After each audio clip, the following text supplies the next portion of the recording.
Good morning and welcome to Missoula Real Estate Today. This is Denny Bedard. Missoula Real Estate Today is presented by Diane Beck of Windermere Real Estate on News Talk, KGVO. And great to have you with us. As always, thank you so much. We have a first-time guest today on Missoula Real Estate Today. Marcy Allen is the Executive Director with the Missoula Community Foundation. Welcome to the show there, Marcy. Hi, Denny. Thanks for having me. I know you've been interviewed by our Peter Christian from time to time. You've made it to newscasts and things like that, but you haven't been in the building in a long time, so we're glad you can make it. Yeah, it's nice to be here. The Get Acquainted, what is the Missoula Community Foundation and what is its mission? Yeah, thanks. So the community foundations are really unique in that we don't support a specific cause in the community. We rather support a geography, and in this case, the Missoula region. The first community foundation was the Cleveland Foundation, and it was started by a gentleman named Frederick Goff, and he is the Monopoly guy with the top hat. He was a banker who had this idea and concept, and it was really simple, but just a savings account for the community's future. Are you telling me it took me this long in life to find out there's a real Monopoly guy? Is that? I just learned this 4 years ago. I love that. And his last name is Goff. Oh, okay, all right. But really about creating a savings account for the community's future. And so our mission is to enhance community vitality by strengthening nonprofits and inspiring community giving. Go ahead. Yeah. I'm sorry. And we do this, we are a funder, an educator, and a connector in the community. Mm-hmm. And we do this work through our programs and our fund and education services.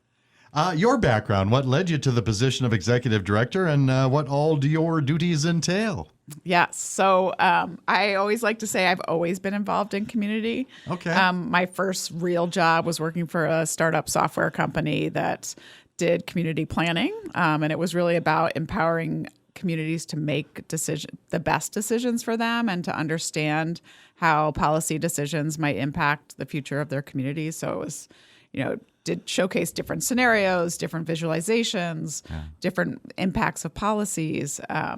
And then when I moved back up to Montana, I ended up working for Bitterroot Economic Development District, which was 3 counties, Missoula, Mineral, and Ravalli County. And we managed a lot of large federal grants that were regional impact. And then we also did a lot of job creation grants, which are currently managed by Missoula Economic Partnership.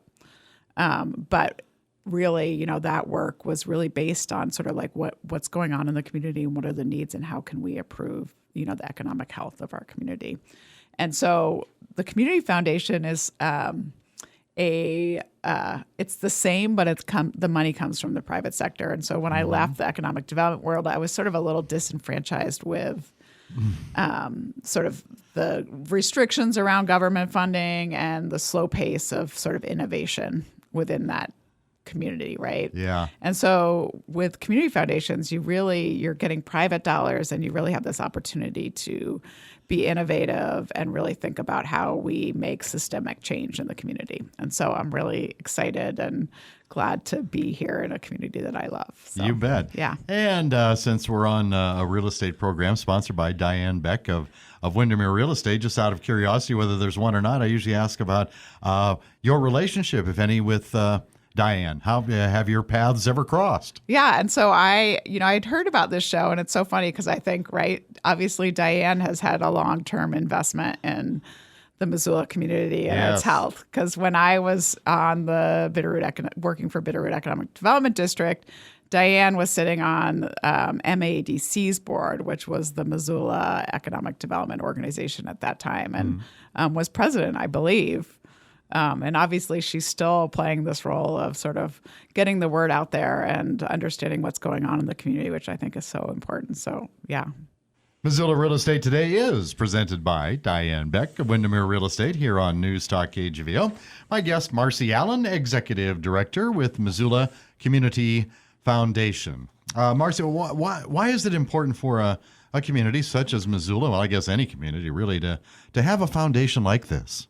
Yeah. So I mentioned that community foundations are really unique, and I think one of the things that our program and services have the ability to do is to increase the philanthropic pool. I think during COVID, we recognized the important role that nonprofits play and philanthropy plays in, addressing the needs of our community. And so through our programs and services, we, help connect donors to causes they care about. We also bring awareness to community needs. And we are a planned giving resource for nonprofits, professional service providers, meaning estate planners, financial planners, CPAs that are helping people make decisions about where their assets go, and for donors that are interested in giving back to the community. In 2010, Montana Community Foundation did a transfer of wealth study, and they found that, or they predicted that between 2010 and 2060, $14.2 billion would be transferred from one generation to the next in Missoula County alone. So if we can be this planned giving resource and help capture, let's say we captured 5% of that money into endowments, we would be able to give away $35 million a year to the nonprofit community and back into the community in perpetuity. And so I think our real role is to help people leave a legacy here, and to make it easy, right? So if you're writing your will, and you can't find a pathway to give, you're probably going to just want to be done with writing your will, right? And so, we are here to help the nonprofits have conversations with their donors. We're here to help professional service providers help their clients become, do philanthropy. And we're here to help donors that want to give back. So we had Erin Wilkins from the United Way here in Missoula. I'm not sure if you two know each other now, but she was on this program not long ago representing the United Way. How are you and the United Way different, and how are you similar, if at all? Yeah. I always say that both organizations are so critical to and important resources for our region. They bring different approaches to addressing community need. Neither is better or superior. Instead, they each kind of hold a piece to the puzzle, right? Like we have many complex issues and problems in our community, and it's not going to be one organization, nonprofit, that's going to solve those issues, right?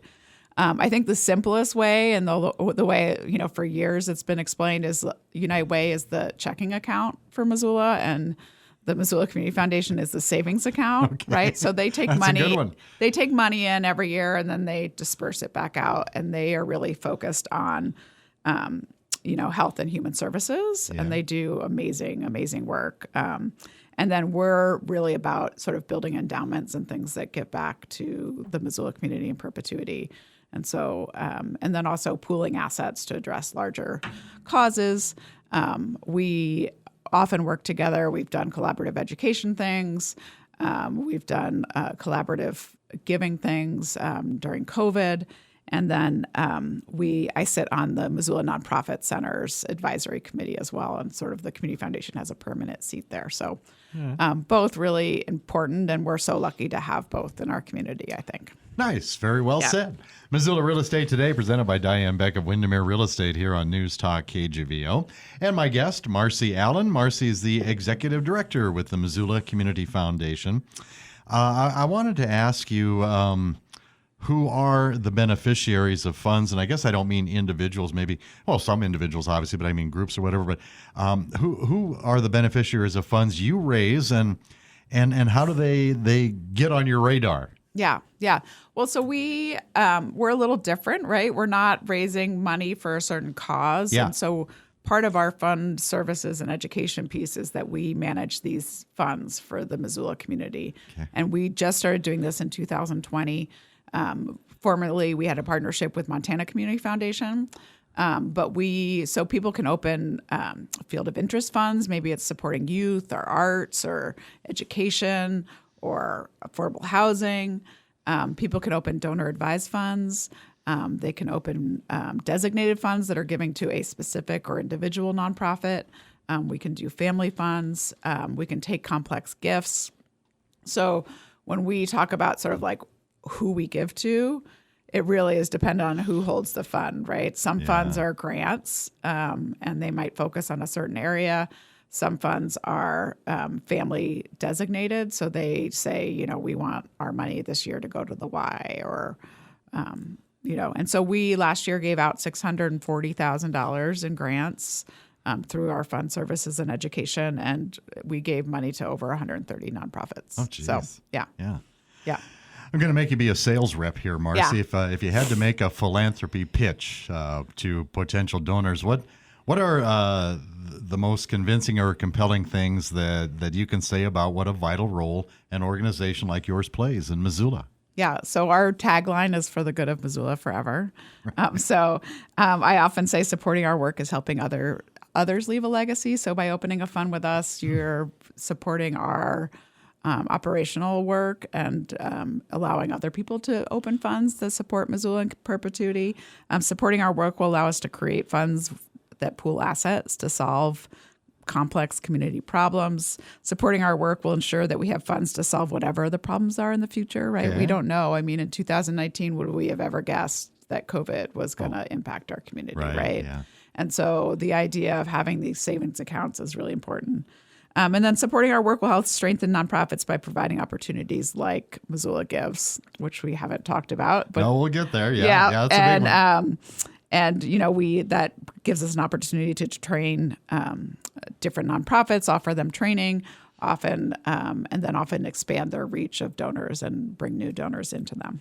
All right, so you have my interest now, and I'm giving it some thought. How do I go about it? What are some of your opportunities, or some of the opportunities you offer, I guess I'm trying to say, to those who wish to help? Yeah. And so I talked a little bit about it. We have different funds, right, that people can open. So if they want to come to us, they can start a fund that supports, Missoula Children's Theater or Five Valleys Land Trust or Friends of the Children.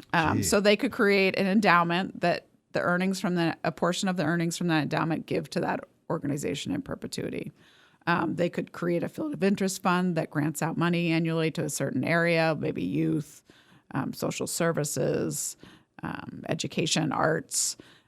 So we can help people figure out how to give assets to create legacies in Missoula. So that's one of sort of the things that we do. We can also help newcomers in the community explore opportunities for giving. There's over 240 staffed nonprofits in Missoula. As a newcomer who might be generous and want to give, navigating that can be hard. We can help you, point you in the right direction, connect you to nonprofits if you want to have a general conversation about your philanthropic interest and passion. So we can help do that. We can help leave a legacy. So a lot of people, when they're writing their wills, right, they want to leave something to nonprofits in the community, but they're like, how do I do this? Do I have to contact all 15 of them I want to give money to? And so a lot of them will leave money to us, and then they have a pass-through deferred fund agreement with us. And at any time they can come in and, assign who they want to give money to and where that money goes. And so it makes it a lot easier. They don't have to go back to their will or estate plan and say, I want to change this. Those guys never wrote me a thank you letter, or those guys saved my brother's life. I want to add them, or, it makes it really easy for them to not have to feel like they're making a permanent decision when they write their will. So they can have this pass-through grant fund with us. And so we have a lot of people that are doing that with us.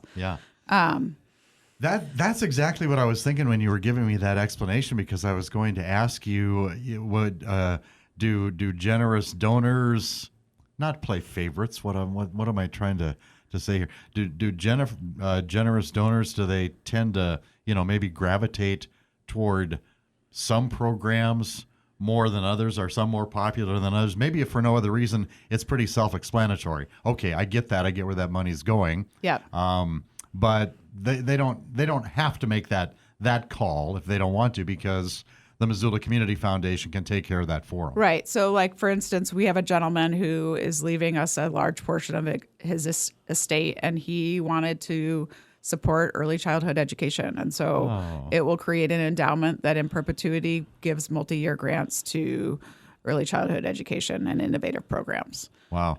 So there's a lot of really cool things that community foundations can do and support. And, so maybe you're interested in supporting a large number of organizations that are all working together to solve a issue in our community, you could leave a designated fund that supports all of those organizations, right? And gives money to them annually and grows over time as well, right? Because all that money's invested. Sure. Yeah.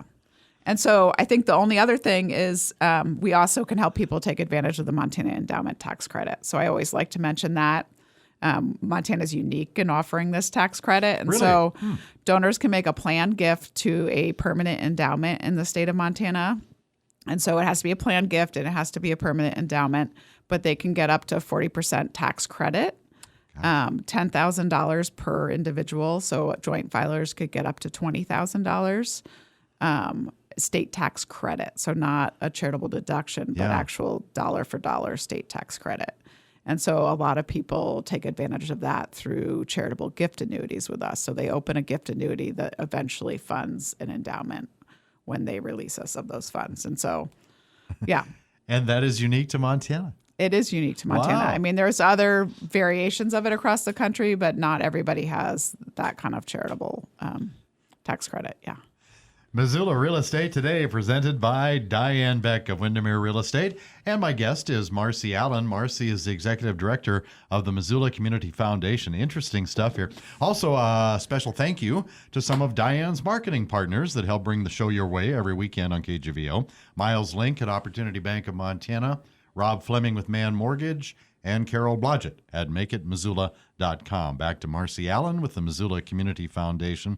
How about to receive, Marcy? I guess I'm asking the same question that I asked earlier in a little bit different way about receiving. Now you have grants, you have scholarships, giving circles. Let's talk about each category and others if I missed any there. Okay, yeah. So we have a scholarship program. Scholarships are currently, we give a scholarship to each of the 5 Missoula County public schools. So that's Hellgate, Big Sky, Sentinel, Frenchtown, and Sealy. And so those are due by March 24th. That application process is currently open. We also give out a diversity scholarship, so to somebody at one of those schools. And people can apply for the diversity scholarship. Our reviewers don't know that they've checked that box, and so we just pull that out. And if they win that scholarship, anyone who didn't gets then thrown back into their high school bucket.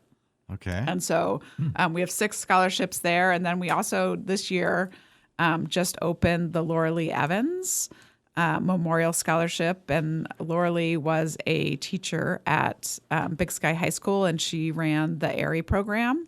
And so this scholarship is supporting anybody pursuing a degree in creative arts from Big Sky High School. All right. And so this is the first year that we've offered that, and it's really exciting. Her sister and family have supported the opening of that, and she was a longtime Big Sky High School teacher, I think, for 20 years. Yeah. That's pretty cool. Yeah. And that application is also due March 24th. Yeah. And then we have a women's giving circle. And women and non-binary members can become members of the giving circle for as little as $120. There's variable levels of giving, but your membership allows you to help choose a topic each year that circle gives to, and then decide and vote on who gets the money. And so all that membership money is pooled, and they've given out, I think, $50,000 in the last 4 years. So they give out annually right now $12,000, $10,000 to a finalist, and then $1,000 to 2 runners-up. And it's been really great. It's a great way to get educated and learn about different topics of need in the community. So they also do an education series along with that. So really great way to connect with other women who want to give and allow you to sort of be more impactful, but than just giving your $120. So, yeah.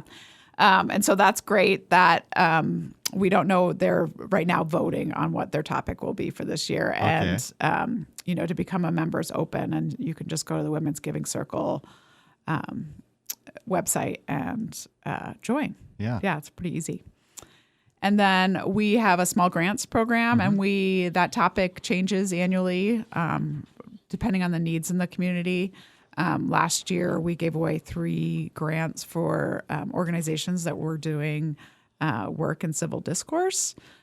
So I think we awarded $5,000 to City Club Missoula, Soft Landing Missoula, and then the Rocky Mountain Policy Institute for that work. And so we are, again, right now in that process of deciding what our focus will be this year. All right. So those are our major grant programs. Yeah. We also have a Lola grant right now, and that's was an endowment started by the Legacy of Living Arts. That's what Lola stands for. And so they give grants to both artists or organizations that are doing healing, using art as a healing mechanism. Okay. And they've done some really great stuff, like supporting Free Verse that does creative writing for incarcerated youth. They've given stuff to the Red Willow Center, who's done programs with women veterans. And so that is an annual grant, and their deadline is sometime in October, I believe, but I'd have to double check, but you can find it on our website. I think I recognized in some form just about every one of those groups you mentioned until you got to the Red Willow Center. I'm to be totally honest with you, I do not know anything about that one. Yeah, so they do all kinds of like yoga and meditation. They used to be behind the women's club before I don't know if I think they moved, and I'm not sure where they are today. Yeah. But they do all kinds of work around, they have a group of therapists, and so they do all kinds of like sort of healing and therapy work. Yeah. And they serve women veterans. They do not just women veterans, everybody. Yeah. Oh, but right. that's just one of their programs is the women in art and women veterans. Oh, Yeah. that's a great one. Yeah. Yeah. Missoula Real Estate Today, presented by Diane Beck of Windermere Real Estate. My guest is Marcy Allen. Marcy is the executive director of Missoula Community Foundation.